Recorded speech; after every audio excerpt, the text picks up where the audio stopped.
में हम आपके लिए लेकर आए हैं सैफुल्लाह हजरत खालिद बिन वलीद रदियल्लाहु ताला अन्हु और उज़्ज़ा नामी चुड़ैल का वाकया, जिसे सुनकर आपके होश उड़ जाएंगे कि किस तरह हजरत खालिद बिन वलीद रदियल्लाहु ताला अन्हु ने एक चुड़ैल को कत्ल किया।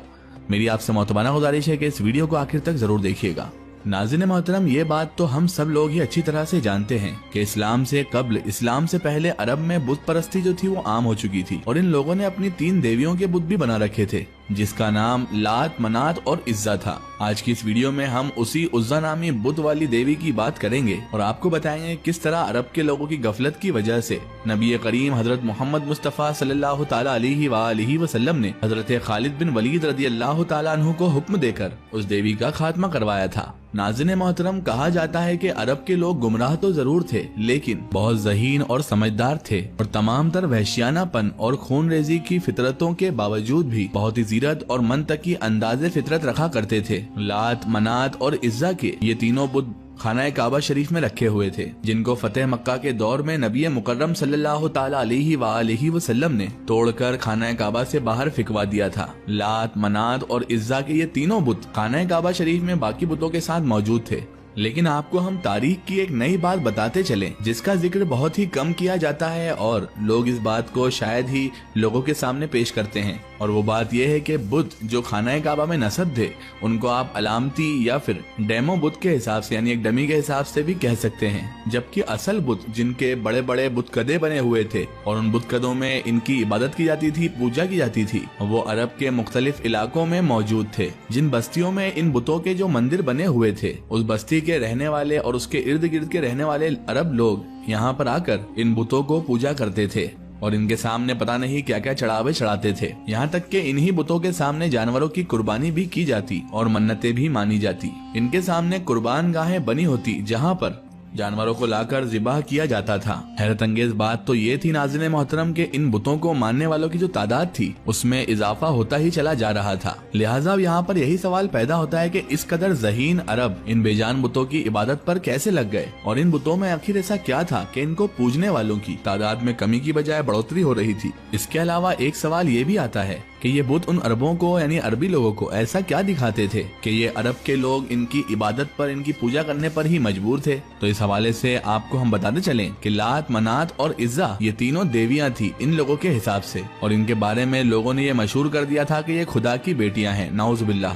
अरब लोगों के यहाँ ये बात बहुत मशहूर थी, इसीलिए इनको खुदा की बेटियां करार देकर इनकी इबादत की जाने लगी थी। इसी तरह तीनों जनाना बुत पूरे अरब में बहुत ही ज्यादा मशहूर हो चुके थे। इन बुतों के साथ 3 शैतानी चुड़ैलें भी मुंसलिक थीं, जो इन बुतों में घुस जाया करती थीं और अपने सामने सजदे करने वाले इन बेवकूफ लोगों को मुखातिब करके उनसे कहती थी कि ये सही है, और इनसे बातें भी किया करती थी। क्योंकि ये शयातीन जिन-जादियां थी, इसीलिए वो उन लोगों को उनके नामों से पुकारती और उनके मसाइल पर भी बात करने लग जाती थी। तो सुनने वाले अपने जाती मसाइल यानी अपनी वो बातें जिनसे वो खुद आगाह थे, जो उनको खुद को पता थी, तो इस बुत से वही बातें सुनकर ये लोग परेशान हो जाते थे और ये सोचने पर अरब के बेवकूफ लोग जो ज़हीन बनते थे ये मजबूर हो जाया करते थे कि वाकई में ये तो खुदा की बेटियां हैं। नाउज़ुबिल्लाह।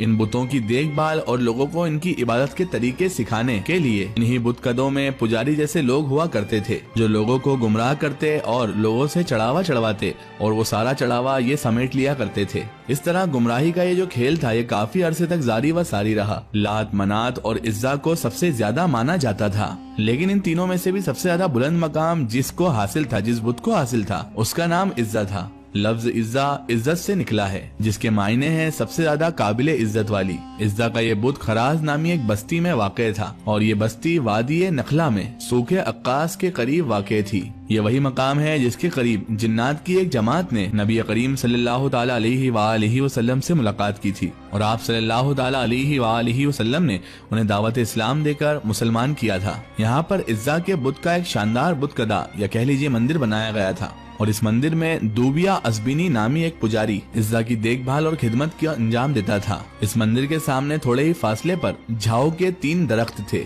उर्दू में इस दरख्त को झऊ कहा जाता है, जबकि हिंदी में तमरस और अरबी में इस दरख्त को असल कहते हैं। ये खुर्दो सहराई पौधा होता है जो उजाड़ और बियाबान सहराओं में ही पैदा होता है, जिसके पत्ते इंतहाई कसीले और कड़वे होते हैं। और इसकी टहनियों से टोकरियां भी बनाई जाती हैं। झाओ के इन्हीं दरख्त पर इज्जा का बसेरा था, लेकिन इस बारे में किसी को भी इल्म नहीं था कि इज्जा बुद्ध जिसकी पूजा की जाती है, जिसको लोग इतना मान रहे हैं, वो एक शैतानी ताकत थी, एक चुड़ैल कह लीजिए, जो इन दरख्तों पर ही रहा करती थी और वो इसी मंदिर के करीब ही मंडराती रहती थी। जब कभी भी लोग इसकी पूजा, चढ़ावों और मन्नतों के लिए यहाँ पर आया करते थे तो वो मंदिर के बुत में दाखिल हो जाती और उस बुत में दाखिल होकर बोला करती थी और लोगों के मसले अपनी शैतानी कुव्वतों से, शैतानी ताकतों से हल करने की कोशिश किया करती थी और उनको राह हक से भटकाने की भरपूर कोशिश करके उन्हें भटका दिया करती थी। इसीलिए इज्जा का आका शैतान भी इसकी कारीगरी पर बहुत ज्यादा खुश था।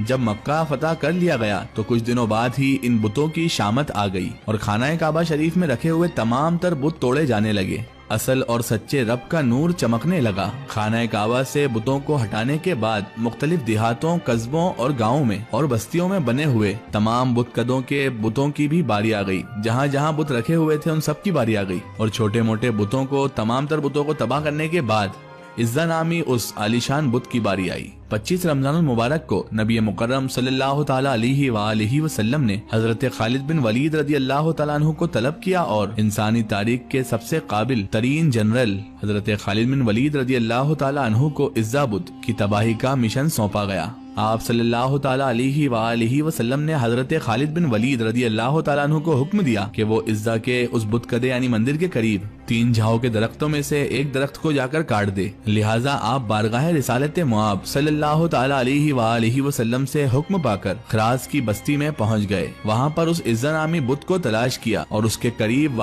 करीब मौजूद झाओ के दरख्त में से एक दरख्त को काट दिया और वापस आ गए।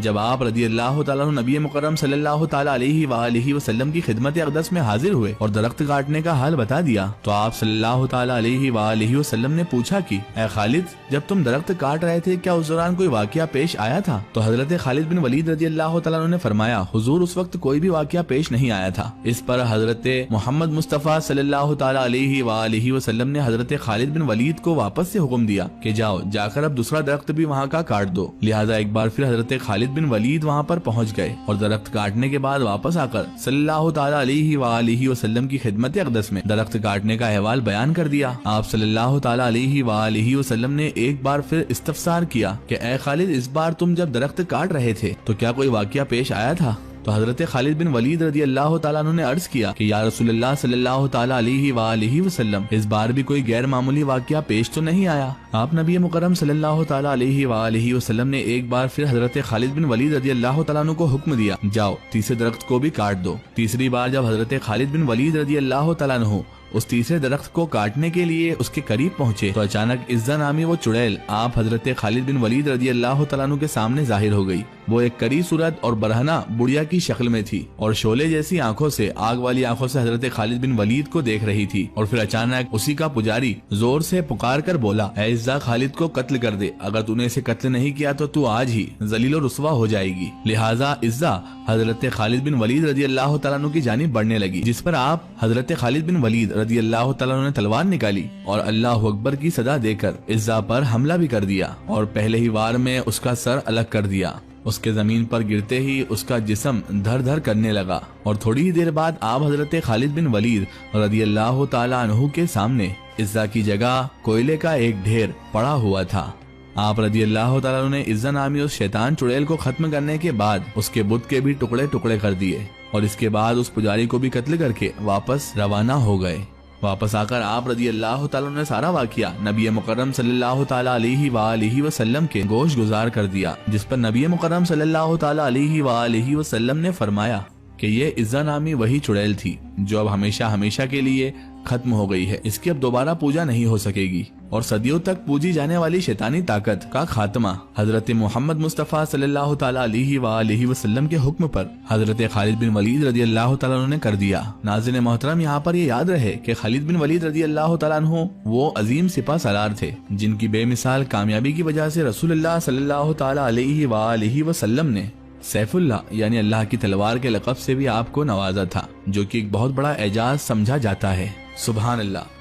आखिर में अल्लाह तबारक व तआला से यही दुआ है कि अल्लाह पाक रसूल खुदा सल्लल्लाहु ताला अलैहि वसल्लम के सदक़े तोफ़ैल हमें तमाम अंबिया कराम, तमाम बुज़ुर्गान दीन से मोहब्बत करने की और उनका अदब व ताज़ीम करने की तौफ़ीक़ और रफ़ीक़ अता फरमाए और हमें हर बुरे काम और बुरे अमाल से हमेशा बचाए रखे और हमें सिरातुल मुस्तक़ीम के रास्ते पर चलने की तौफ़ीक़ और रफ़ीक़ अता फरमाए। आमीन सुम्मा आमीन। सो नाज़रीन, आपको ये वीडियो कैसी लगी हमें कमेंट में ज़रूर बताएं और हमारे चैनल को सब्सक्राइब करना ना भूलें।